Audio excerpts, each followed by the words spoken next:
भगवान कहते हैं, हे पार्थ, उस पुरुष की जो शुभ कर्म भगवान को अर्पण करता है, भगवत मार्ग पर चलता है और मेरी आराधना बिना साधन के भी कर सकता है, तो भी उसकी दुर्गति ना इस लोक में होती है और ना ही परलोक में होती है।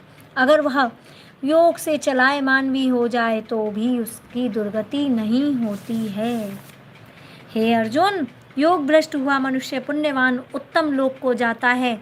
वहाँ कई वर्ष स्वर्ग को भोग कर अंत में फिर शुद्ध आचरण करने वाले धनाढ्यों के घर जन्म लेता है, जहाँ वह सुखी होकर रहता है।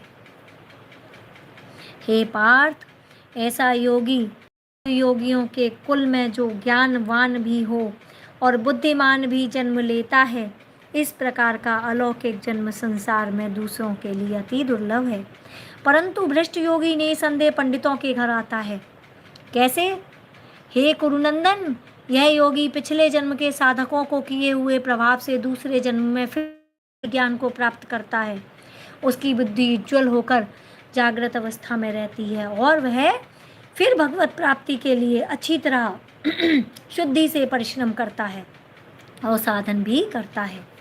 हे अर्जुन, योग भ्रष्ट योगी ऐश्वर्य प्राप्त करके भी विषय भोगता हुआ भी पिछले अभ्यास के प्रभाव से इस शरीर में आकर भी भगवत भक्ति की ओर आकर्षित हो जाता है और वेदों में सकाम कर्म फल को जो कहे गए हैं उनको नहीं चाहता। अपनी समबुद्धि से निष्काम कर्म करके भगवत भक्ति पाने का साधन करता है। हे पार्थ, वह योगी अनेक जन्मों में बड़े परिश्रम से साधन करता हुआ अंतःकरण की शुद्धि प्राप्त करता है।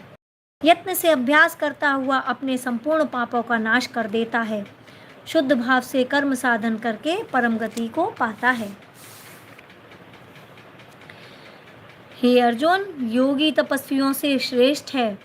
ज्ञानियों से, शास्त्रार्थ करने वालों से, सकाम कर्म करने वालों से भी योगाभ्यासी श्रेष्ठ माना गया है। इससे अर्जुन, तू भी योगी बन। हे अर्जुन, जो योगी मेरे निश्चय से श्रद्धा रखता हुआ निरंतर श्वास प्रश्वास मेरा सिमरन करता है, ध्यान रखता है, वह योगी मुझे सर्वश्रेष्ठ मान्य है और सर्वश्रेष्ठ प्रिय है। भगवान कहते हैं, मेरे जो अनन्य भक्त हैं उसके लक्षण यह है कि वह अपनी हर श्वास में मेरा ध्यान करे, मेरा भजन करे और मेरी शक्ति का अनुभव करे, वही सर्वश्रेष्ठ भक्त है। इस प्रकार भगवान ने 6ठम अध्याय में सर्वश्रेष्ठ योगी के लक्षण बताए हैं। इति श्री भगवद गीता उपनिषत्सु ब्रह्म विद्यायाम योग शास्त्रे श्री कृष्ण अर्जुन संवादे आत्मसंयम योगो नाम 6ठो अध्याय समाप्त। आप सभी का बहुत बहुत धन्यवाद। आप लोगों ने गीता का अध्याय का 6ठम पाठ सुना, जिससे कि आपके पितरों को निश्चित रूप से शांति का अनुभव होगा और आपको पितृदोषों से मुक्ति प्राप्त होगी। कल हम 7ठम अध्याय का पाठ करेंगे, तो आप लोग अवश्य ही 7ठम अध्याय से जुड़ें निश्चित रूप से, क्योंकि 7ठम अध्याय मुख्य रूप से पितरों के तर्पण से, पितरों की शांति से और पितृदोष निवारण के रूप में मुख्य रूप से जुड़ा हुआ है। क्योंकि गीता के 7ठम अध्याय के पाठ करने से हमारे पितरों को तर्पण मिलता है और जो भी फल होता है वह उनको जाता है, जिससे कि उन्हें बहुत ही शांति का अनुभव होता है और आपको सुख का अनुभव होगा। क्योंकि गीता के 7ठम अध्याय के अनुसार जो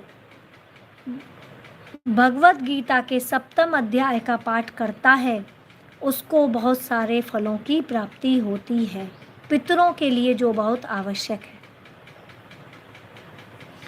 मैं आज आपको गीता के 6ठम अध्याय के बारे में बताया। मैं आपको कल के बारे में अवश्य बता दूंगी अभी से, जिससे कि आप कल भी आकर 7ठम अध्याय के पाठ का लाभ उठा सकें।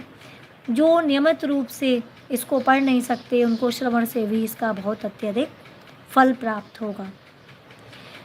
जैसे कि पितृपक्ष में गीता के